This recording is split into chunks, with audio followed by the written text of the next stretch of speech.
الله برکاته. بینندگان عزیز و گرامی، انشاءالله امروز با یاری پروردگار باز میخواهیم که برای شما بینندگان یگان چیزی از کدو آماده میشدگی را نشان بدهیم. با این کدو هم میشد شیر کدو آماده کرده، هم سموسه با کدو، باز دیگر چیزها. فقط خواستیم امروز ایرا میده کردن برای شما از آن نشان بدهیم که باز یگان چیز آماده کنیم. شما بینندگان عزیز آبونه شدن فراموش نکنین، نوارهای ما را به یاران و دوستاتان روان کنین، قد 200 و لایک ماندن فراموش نکنین. اینا بسم الله الرحمن الرحیم گفته بریدن را شروع میکنیم. نگفتن امانت وزن این کدو 50 کیلو است. خوب ببینید که ماشاءالله کدوی کلان است. این کدو از او کدوی قبلی فرق میکنه چون که این کدو پوستش بسیار تنکتر است. کدوی قبلی که بود ساختش دیگر بود، باز پوستش هم غلظتر بود. ولی انشاءالله که دایی اره لازم نمیشد، با کارچه ای را میبریم. بسم الله الرحمن الرحیم. اینا شروع میکنیم.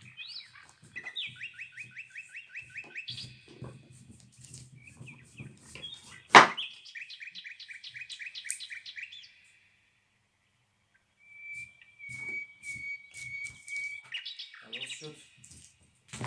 بسم الله.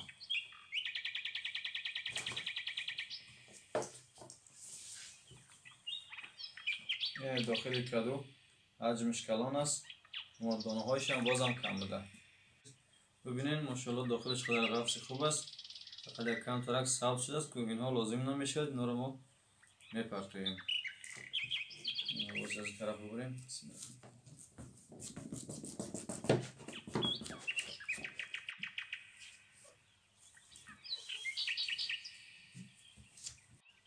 اینا بینندگان گرامی کدو رو چند قسم کردیم، چند تقسیم کردیم، ولی باز میده تر میکنیم. داخل ایرا میگیریم، اینا باید تا میده میکنیم.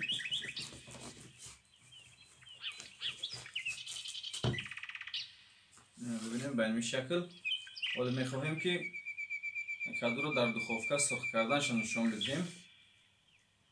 اینها را ما بالاش که بودگی بالا را به این ترتیب قطعی میگیریم. باز پوستش هم جدا میکنیم چون که پوستی بسیار تنک گفتیم، آسان است گرفتنش. ملایم هم هست. اینه ببینیم چقدر آزاد است. اینه میکنیم قطعی پوستش هم میگیریم. خب این را یک طرف میگذاریم. نه لیست داریم. اگر شما از این فلگه نداشتین در زیرش کمک روغن بشکین. ما فعلا از این فلگه که داریم فلگه رو این اندازه کلانتر میگیریم. این اندازه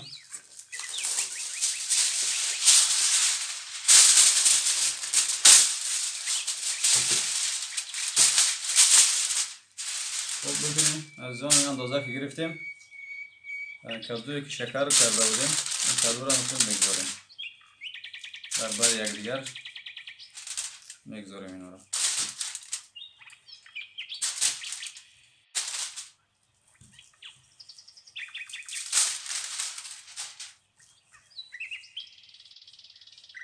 رو بینندگان عزیز کدوها را خوب میته چیندیم در لیست. ولی اینا را چکار میکنیم؟ بولشون رو با همین فلگه میپیچونیم. اینا با همین شکل میپیچونیم.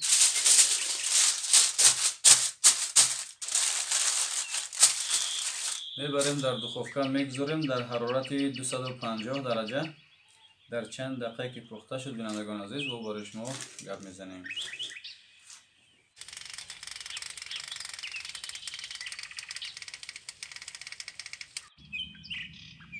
بینندگان عزیز 1 ساعت و 10 دقیقه گذشته است. حال ما اینه دهن دخوفکه را باز کردیم. از میگیریم میبینیم که خوب پخته است یا نه. اول یک دفعه میسنجیم. فلگه بالاش رو طرف میگذاریم.